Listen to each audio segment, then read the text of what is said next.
ଏବେ ବି ସାମ୍ନାକୁ ଆସିଲା ବଡ଼ ଖବର। ଉପକୂଳ ଓଡ଼ିଶାର ବିଭିନ୍ନ ସ୍ଥାନରେ କାଳବୈଶାଖୀ ପ୍ରଭାବରେ ଝଡ଼ ବର୍ଷା ହୋଇଛି। ପାରାଦୀପରେ ଧୂଳିଝଡ଼ ହୋଇଥିବା ବେଳେ କେନ୍ଦ୍ରାପଡ଼ାରେ ସବୁଠୁ ଅଧିକ 42 ମିମି ବର୍ଷା ରେକର୍ଡ ହୋଇଛି। ଭିଡ଼ିଓଟି ସମ୍ପୂର୍ଣ୍ଣ ଭାବେ ଦେଖିବା ପୂର୍ବରୁ ଗୋଟେ କଥା କହିବି, ଯେଉଁମାନେ ଭିଡ଼ିଓ ଦେଖୁଛନ୍ତି ସବସ୍କ୍ରାଇବ୍ କରୁନାହାନ୍ତି ଜଲ୍ଦି ଯାଇ ସବସ୍କ୍ରାଇବ୍ କରି ପାଖରେ ଥିବା ବେଲ୍ ଆଇକନ୍ ଦବାଇ ଦିଅନ୍ତୁ, ଯାହାଫଳରେ କି ସର୍ବପ୍ରଥମେ ଲାଟେଷ୍ଟ ଖବର ଆସିବ ପହଞ୍ଚି ପାରିବ ଆପଣମାନଙ୍କ ପାଖରେ। ଆଉ ଲେଟ୍ କରିବାନି, ଯିବା। ଉପକୂଳ ଓଡ଼ିଶାରେ ବିଭିନ୍ନ ସ୍ଥାନରେ କାଳବୈଶାଖୀ ପ୍ରଭାବ ଝଡ଼ ବର୍ଷା ହୋଇଛି। ପାରାଦୀପରେ ଧୂଳିଝଡ଼ ହୋଇଥିବା କେନ୍ଦ୍ରାପଡ଼ାରେ ସବୁଠୁ ଅଧିକ 42 ମିମି ବର୍ଷା ରେକର୍ଡ ହୋଇଛି। ଚାନ୍ଦବାଲିରେ, ପାରାଦୀପ, କେନ୍ଦୁଝର ଏବଂ ଭୁବନେଶ୍ୱରରେ ବର୍ଷା ପବନ ହୋଇଥିବା ଭୁବନେଶ୍ୱର ପାଣିପାଗ ବିଜ୍ଞାନ କେନ୍ଦ୍ର ପକ୍ଷରୁ ସୂଚନା ମିଳିଛି।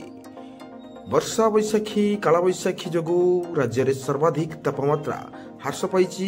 ମଙ୍ଗଳବାର ରାଜ୍ୟର ସମସ୍ତ ସହରରେ ପାରଦ 40 ଡିଗ୍ରୀ ତଳକୁ ଖସିଥିବା ବେଳେ ବୁଧବାର ପୁଣି ତାପମାତ୍ରା 40 ଡିଗ୍ରୀ ଛୁଇଁଛି। ବଲାଙ୍ଗୀର ଏବଂ ନୂଆପଡ଼ାରେ ପାରଦ 40 ଡିଗ୍ରୀ ରେକର୍ଡ ହୋଇଛି। ଆସନ୍ତା 4 ଦିନ ପର୍ଯ୍ୟନ୍ତ ରାଜ୍ୟରେ ଉତ୍ତର, ଦକ୍ଷିଣ ଏବଂ ଉତ୍ତର ଆଭ୍ୟନ୍ତରୀଣରେ କିଛି ସ୍ଥାନରେ କାଳବୈଶାଖୀ ପ୍ରଭାବରେ ବର୍ଷା ପବନର ସମ୍ଭାବନା ରହିଛି।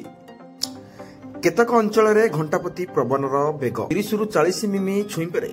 ଆସନ୍ତା 24 ଘଣ୍ଟା ମଧ୍ୟରେ ମୟୂରଭଞ୍ଜ, ଢେଙ୍କାନାଳ, ଯାଜପୁର, ଅନୁଗୁଳ ଏବଂ ବାଲେଶ୍ୱରରେ କାଳବୈଶାଖୀ ଅନୁଭୂତ ହୋଇପାରେ।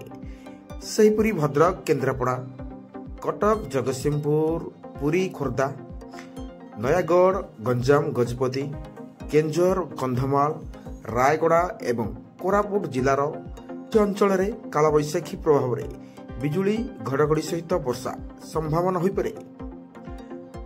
ଉପରୋକ୍ତ ଜିଲ୍ଲାଗୁଡ଼ିକ ପାଣିପାଗ ବିଭାଗ ପକ୍ଷରୁ ୟେଲୋ ୱାର୍ଣ୍ଣିଂ ଜାରି କରାଯାଇଛି।